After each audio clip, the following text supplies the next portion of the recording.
Hey, what's up everyone? What are we talking about today? We are talking about overlanding communication setup.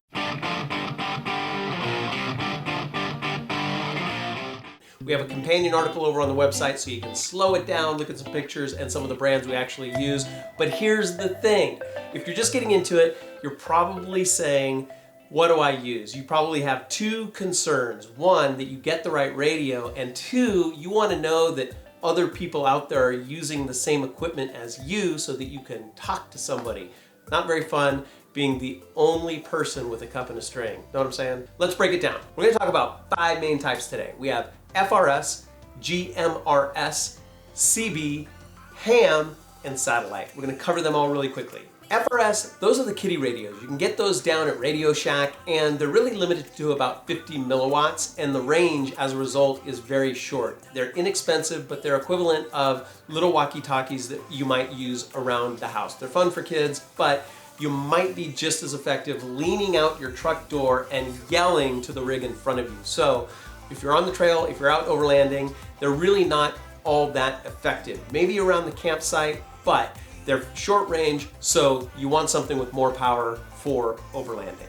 Now the next step up, I'm going to group GMRS and CB together because, well, they're sort of close in terms of the use case. The CB is limited to 4 to 5 watts, GMRS can go up to 50 watts, so as a result, GMRS is much more clear. There are only 8 channels, and the problem with GMRS is that not many people have it. So if you have that radio in your rig, somebody else has to have a similar radio, otherwise you're not going to be able to communicate back and forth with other people. CB radios, on the other hand, they are very prolific. A lot of people have them, so even if you go with one of the other solutions, you probably want to have a CB radio in your rig so that you can use it when you go out with different groups. Now if you go the next step up is quite a step. Those are the ham radios, and ham radios range from 5-watt handheld units all the way up to even 1,000 watts. And with ham radios,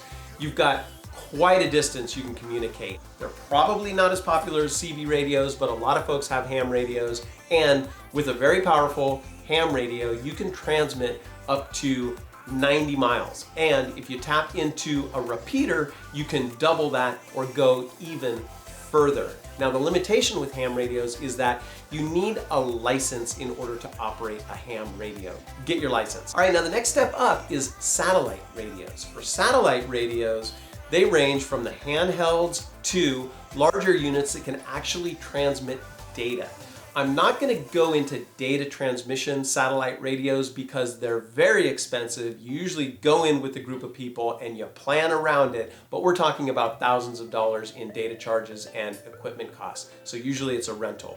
What we have is we have the DeLorme InReach satellite radio. The reason you want a satellite radio is for backup. There are no blackout areas on the planet. As long as you can see the sky, you can transmit out and let people know where you're at if you should have an emergency.